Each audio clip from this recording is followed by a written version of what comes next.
Hello everyone, welcome to my channel. This is my first vlog. This is Gixxer FI ABS. খুবই পছন্দের একটা bike, অনেক শখ করে কেনা। আজকে টেঙ্গাখালি যাচ্ছি, ওইখানে সিঙ্গারাটা অনেক ফেমাস। সিঙ্গারা খাইতে যাচ্ছি, সাথে ভালো আপনাদের জন্য এই ভিডিওটা বানাই কেন আমি জিক্সারটা কিনলাম। চলেন শুরু করা যাক। এই বাইক কেনার আমার ইচ্ছা ছিল অনেক আগে থেকেই, হঠাৎ দাম বেড়ে যাওয়ায় ভাবছিলাম হয়তো অন্য বাইক কিনতে হবে আমার।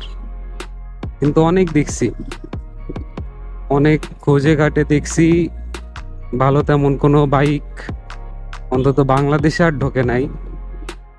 বাংলাদেশ আসলে এমন একটা জায়গা যেখানে একটা বাইক আসতে অনেক সময় লেগে যায়। ফার্স্টে যদি এই বাইকের দামের কথায় আসি, এটা এখন মার্কেট প্রাইস চলতেছে 2,80,000। আমি প্রথমে যখন কেনার কথা ভাবি তখন এটার দাম ছিল 2,63,000। তখন খুব কেনার আগ্রহ ছিল, হঠাৎ দাম বাড়াতে আমি আর কিনতে পারি নাই জিনিসটা। এখন দাম বাড়ার পরে আমি অন্য অনেক বাইক দেখছি, কোনোটাই ভালোভাবে পছন্দ হয় না, কোনোটা লুকে পছন্দ হয় না, কোনোটা পারফরমেন্স ভালো লাগে না, কোনোটাই ব্র্যান্ড ভ্যালু নাই। কিন্তু অ্যাট লাস্ট আবার সেই ওল্ড ভালোবাসা, সেই জিক্সারে আবার আসতে হয়। দাম বেশি কিন্তু আগের থেকে ডেভেলপ হয়েছে। এটা হলো ইঞ্জিন এখন 1000 ml করছে, এতে দেখা যাচ্ছে যে পারফরমেন্সটা আগের থেকে ইমপ্রুভ হয়েছে ইঞ্জিনের। এটা সেই সিঙ্গারার দোকান, আমরা আসতেছি একটু পরে।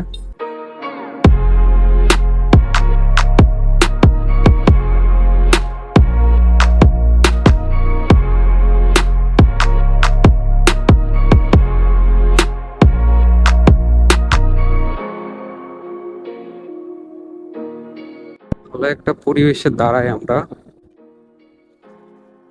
যদি ভালো দিকের কথা বলি, হেডলাইটে প্রচুর আলো হয়। আমি আসলে এমন একটা বাইক খুঁজছিলাম যেটা হলো কমফোর্টলি রাইড করা যাবে আর এফআই এবিএস হবে।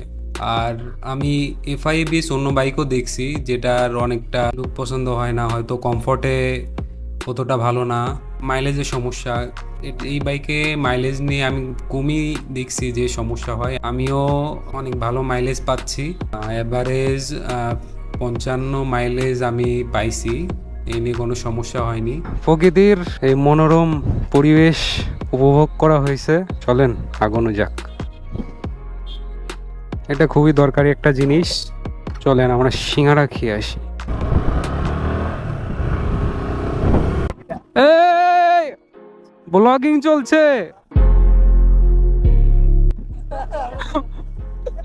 পথে বন্ধুর সাথে দেখা হয়ে গেল।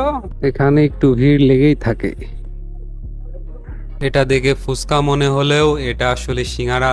এটা অনেক সুন্দরভাবে পরিবেশন করা হয়। এটা স্বাদ কিন্তু খুবই অসাধারণ, না খেলে আপনি বুঝবেন না। আপনারা খেতে চাইলে চলে আসতে পারেন মাগুরা টেঙ্গাখালী।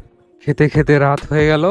আসলে বাংলাদেশে যে বাইকগুলো আছে এখনো, আমি মনে করি এই বাজেটে সব থেকে ভালো একটা বাইক। N160-এর কথা বললে সেটা ডবল ইভিএস দিচ্ছে, ঠিক আছে, কিন্তু ওভারঅল ওইটার লুক, ব্র্যান্ড ভ্যালু, ওইগুলোর কথা ভেবে আর ওই বাইকগুলো নেওয়া হয় নাই।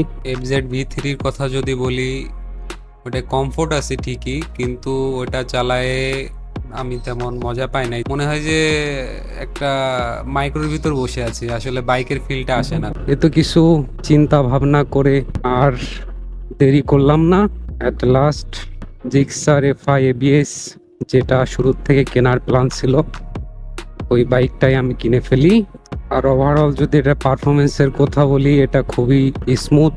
আমি এখন 2078 কিলো মতো চালাইছি, ওভারঅল ভালোই লাগতেছে, কোনো প্রবলেম দেয় নাই। অবশ্য বাংলাদেশে যে বাইকগুলা ঢুকতেছে বা ঢুকবে কথা শোনা যাচ্ছে, অবশ্যই বাইকগুলা ভালো হবে, কিন্তু কবে ঢুকবে এটা নিয়ে আমার সন্দেহ আছে। 24 সালের শুরুর থেকে শুনে আসতেছি এই হায়ার সিসির বাইক, ভালো ভালো বাইক ঢুকবে, কিন্তু অনেক লেট হয়েছে। আর না, জিক্সার নিয়েই নি। আজকের ভিডিও এই পর্যন্তই। সাবধানে থাকবেন, সেফ রাইড। আবার কোনো এক ভিডিওতে দেখা হবে। আল্লাহ হাফেজ।